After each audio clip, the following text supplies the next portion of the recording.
Bapak Ibu yang diberkati dalam Tuhan Yesus Kristus, Shalom.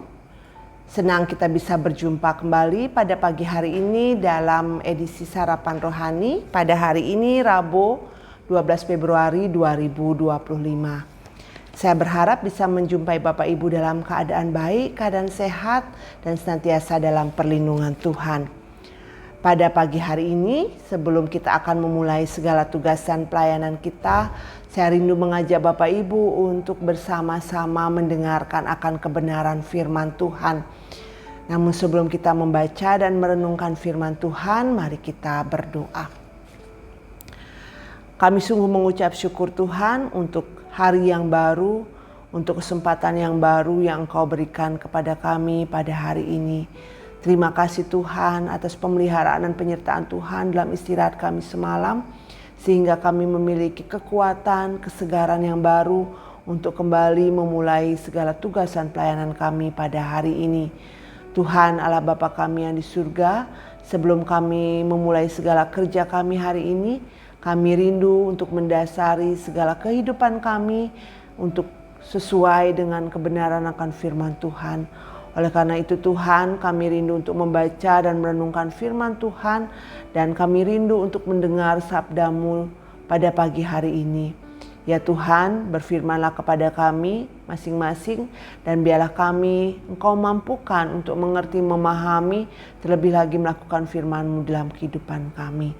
Berfirmanlah kepada kami ya Tuhan Yesus, karena kami telah sedia untuk mendengar. Amin. Bapak Ibu Saudara yang dikasihi Tuhan, ada dua firman Tuhan yang diberikan kepada kita pada pagi hari ini. Yang pertama adalah Yeremia 6 ayat 13 sampai dengan 14. Sesungguhnya dari yang kecil sampai yang besar di antara mereka, semuanya mengejar untung. Baik nabi maupun imam, semuanya melakukan tipu. Mereka mengobati luka umatku dengan memandangnya ringan. Katanya, damai sejahtera, tetapi tidak ada damai sejahtera. Firman Tuhan yang kedua yakni Roma 12 ayat 9. Hendaklah kasih itu jangan pura-pura, jauhilah yang jahat dan lakukanlah yang baik. Judul perikop kita pada pagi hari ini adalah jangan hidup dalam kepalsuan. Ada pepatah yang mengatakan lebih baik terlambat daripada tidak sama sekali. Nah, nasihat ini seringkali digunakan bila mana kita mengalami sesuatu yang pada awalnya terasa kurang menyenangkan, tetapi kemudian memberi kita satu pandangan kehidupan yang mencerahkan. Dalam bacaan kita pada hari ini dari Yeremia 6 ayat 13 sampai 14, Allah mencurahkan isi hatinya kepada Nabi Yeremia bahwa sesungguhnya Tuhan telah melihat umatnya yang melakukan kejahatan. Tuhan telah melihat kesengsaraan umatnya akibat dosa yang senantiasa dilakukan oleh umat Israel. Nabi Yeremia menyuarakan firman Tuhan atas penghakiman yang Tuhan lakukan jika bangsa Israel tidak berhenti berbuat dosa. Jadi Nabi Yeremia senantiasa mengingatkan bagaimana firman Tuhan bahwa jika umat Israel tidak bertobat dari segala dosa-dosanya, maka Tuhan akan melakukan penghakiman terhadap bangsa pilihannya ini. Peringatan demi peringatan diberikan demi kebaikan bangsa Israel. Namun umat Tuhan bersama para nabi dan imam senantiasa mengejar keuntungan dengan cara menipu. Tuhan melihat bagaimana pelayanan nabi dan imam yang tidak sesuai dengan apa yang difirmankan Tuhan. Jadi pada saat itu Tuhan sendiri melihat bagaimana nabi dan imam berusaha dikatakan mengobati luka umatku, yakni umat bangsa Israel, dengan melakukan tipu. Dalam kitab Yeremia ini dinyatakan bahwa Mereka mengobati luka umatku dengan memandangnya sangat ringan. Mereka membangun kehidupan yang penuh dengan kepura-puraan dan berlimpah dengan kepalsuan. Bagaimana nabi dan imam tidak melakukan apa yang difirmankan oleh Tuhan, tetapi apa yang mereka anggap atau mereka pandang baik. Mereka tidak lagi takut dan memandang kepada Allah yang akan murka akibat dosa dan kemunafikan. Jadi mereka tidak mengingat lagi bagaimana Tuhan akan menghukum setiap umatnya yang tidak melakukan kebenaran, tidak melakukan apa yang sesuai dengan firman-Nya.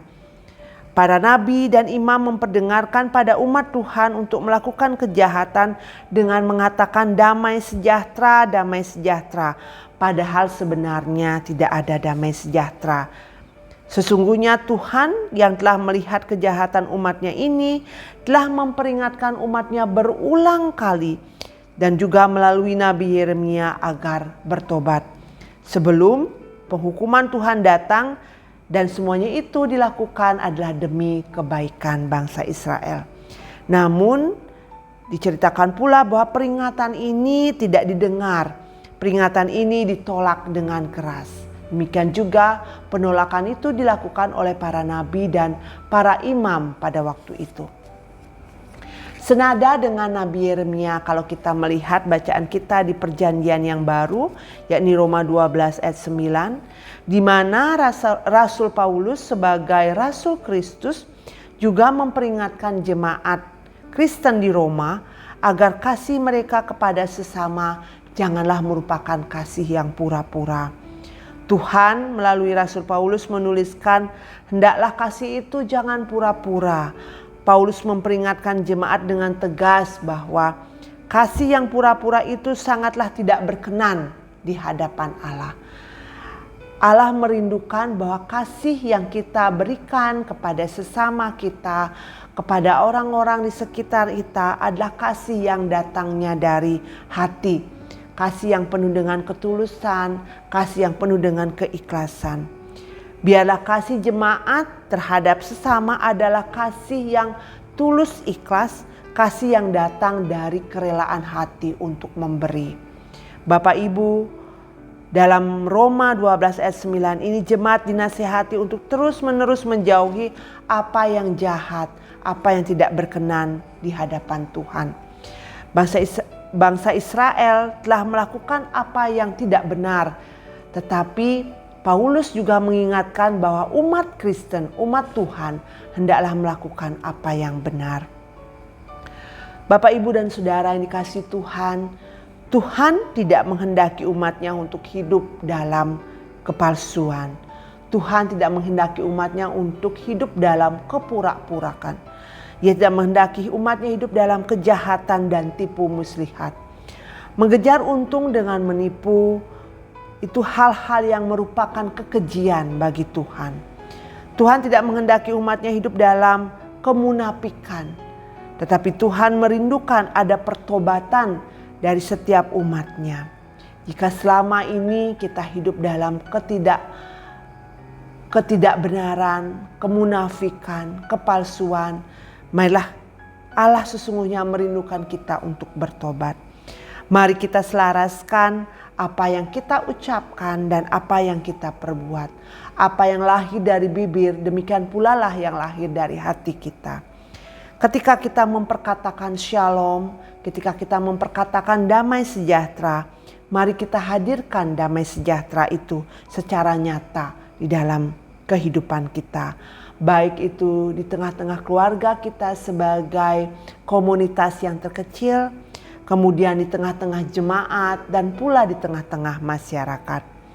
Belajar untuk mengasihi dengan tulus adalah hal yang tidak mudah. Belajar mengasihi dengan tulus ikhlas adalah hal yang tidak gampang. Mengatakan kebenaran tanpa kepalsuan itu adalah hal yang sungguh-sungguh sulit untuk dilakukan. Oleh karena itu, marilah kita minta tolong kepada Roh Kudus untuk menolong kita. Sehingga hal yang tidak mungkin bagi manusia dimampukan untuk kita lakukan. Belajar untuk mengasihi dengan tulus tanpa mencari keuntungan pribadi, itulah yang Allah rindukan. Belajar untuk mengasihi seperti Allah mengasihi kita, bahkan kasih yang tanpa batas yang Allah berikan dengan mengorbankan anaknya yang tunggal agar kita diselamatkan. Belajar untuk mengasihi seperti Allah dengan memberikan hal yang terbaik untuk kita agar kita juga beroleh kebaikan dari Allah. Allah mengasihi kita dengan memberikan kasih yang paling berharga, yakni putra tunggalnya, Tuhan Yesus Kristus. Kita akan mampu melakukan ini bersama-sama dengan Roh Kudus. Roh Kudus akan menolong kita, memampukan kita untuk menjalani kehidupan ini dengan kebenaran akan Dia. Kiranya Roh Kudus nantiasa ada dalam hati kita, menolong kita untuk berjalan bersama-sama dengan Tuhan. Amin. Mari kita berdoa.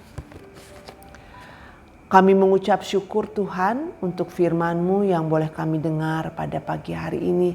Yang boleh mengajarkan kami untuk memperkatakan kebenaran-Mu. Memperkatakan apa yang sungguh-sungguh dan tidak tanpa kepalsuan, tanpa kemunafikan. Ajar kami untuk bisa mengasihi sesama kami dari hati kami dengan tulus ikhlas, dengan pertolongan Tuhan, sehingga kami bisa benar-benar meneladani kasih Allah kepada kami manusia yang berdosa ini. Tuhan Bapa kami di surga, pada pagi hari ini kami akan segera memulai segala kerja kami dan pelayanan kami. Kami mohon Tuhan memberkati kami masing-masing, menolong kami sehingga apapun yang kami lakukan hari ini boleh berkenan di hadapan Tuhan. Kami menyerahkan dimanapun Engkau percayakan kami, baik di keluarga kami, di masyarakat, di kantor, dimanapun Tuhan tempatkan kami untuk melayani sesama kami. Kami mohon Tuhan yang memberkati sehingga kami dapat melayani dengan baik. Sehingga kasih Tuhan, cahaya Tuhan boleh kami pancarkan sehingga semakin banyak orang yang boleh mengenal akan Engkau ya Allah. Tuhan Bapa di surga, saat ini kami juga berdoa jika sekiranya ada dari saudara-saudara kami yang mengalami kelemahan tubuh, yang mengalami beban yang berat di dalam kehidupan mereka. Mari Tuhan Kau hadir dalam kehidupan saudara-saudara kami, kehidupan kami semua. Engkau kiranya memberikan pemulihan, Engkau menyembuhkan kami sehingga kami boleh berjalan dengan topangan Tuhan dan kami boleh melangkah dengan penuh sukacita. Kami serahkan kehidupan kami ke dalam tangan-Mu. Kami serahkan jemaat kami Galang Ninghyang Ambian Basi ini ke dalam tangan Tuhan. Dan biarlah Engkau hadir memberkati kami sehingga kami juga senantiasa boleh menjadi berkat bagi sesama kami. Sertailah kami Tuhan sepanjang hari ini karena kami menyerahkan kehidupan kami hanya dalam satu nama Tuhan kami Yesus Kristus. Amin. Selamat menjalani hari ini Bapak Ibu, kiranya kasih Tuhan senantiasa memampukan kita untuk berjalan bersama-sama dengan Dia. Tuhan memberkati kita sekalian. Shalom.